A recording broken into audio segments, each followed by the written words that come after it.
Des traditions se sont-elles instaurées entre l'harmonica Spielring et le Dieri? Alors c'est quoi les traditions? Les troisièmes mi-temps, comme on appelle ça?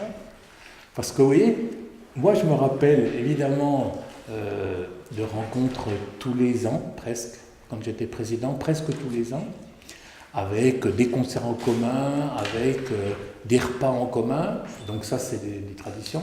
Mais ce que je me rappelle surtout, c'est ce qu'on appelle les troisièmes mi-temps. Quand on est en Allemagne, il y avait souvent des bals.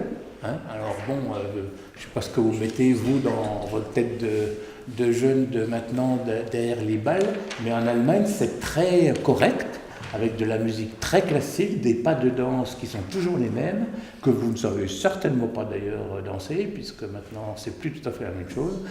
Il y a des écoles de danse en Allemagne où chaque jeune va apprendre à danser ses pas, et c'était des moments super bien. Et puis en France, qu'est-ce qu'on faisait? On visitait des caves, je reconnais.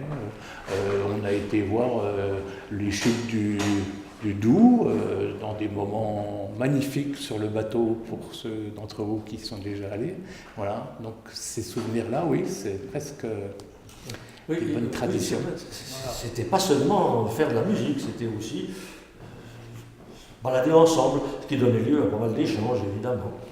Ce qu'on ne vous a pas dit aussi, c'est que d'une façon quasiment régulière, on était accueillis chez les représentants de chaque groupe, hein, c'est-à-dire on était chez l'habitant. Et ça, c'est très important. Dans la création d'amitié, je ne dénigre pas les hôtels, mais quand on peut passer la soirée, dormir chez des gens, ça crée des liens importants. A-t-on demandé aux membres du conseil d'administration de nouer contact avec des associations de musique établies dans des villes plus exotiques? Alors ça veut dire quoi exotique? Faut l'aider là.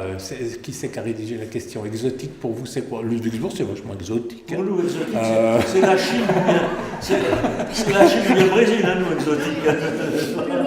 Plus lointain, peut-être des pays. Alors on a eu des partenariats, le Dieri, avec d'autres groupes, hein, avec des Hongrois par exemple. Donc ça n'a pas été, un partenariat unique. Ça nous a encouragés à aller vers d'autres groupes, avec des groupes d'Italiens. On a eu la chance d'aller dans des pays assez lointains, dont le Canada, le Québec pour être précis, qui nous a fait également rencontrer des chorales.